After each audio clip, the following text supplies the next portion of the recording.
Bonjour, aujourd'hui je vais vous parler de la conscience de vos émotions, ce qui est le premier pas pour développer ses compétences émotionnelles, pour aller vers plus d'intelligence émotionnelle.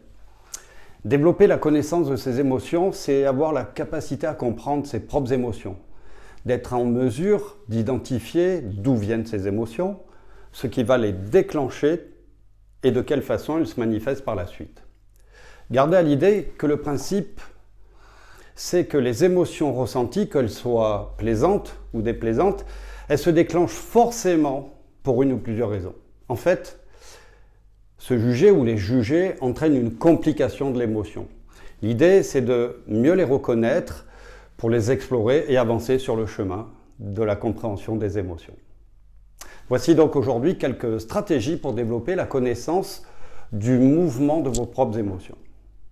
Premièrement, observez l'effet que vos émotions ont sur les autres. En effet, observer le résultat de ses propres émotions est une première manière de les comprendre. Ensuite, plutôt que d'éviter l'émotion, l'idée est de sortir de sa zone de confort pour aller à sa rencontre. Il est important de s'engager à expérimenter les émotions qui créent en vous un sentiment d'inconfort en fait. L'idée, c'est de mieux les comprendre pour savoir par la suite comment les réguler ou les utiliser à votre avantage. Et puis n'ayez pas peur, hein. Après tout, une émotion, ça ne dure pas longtemps.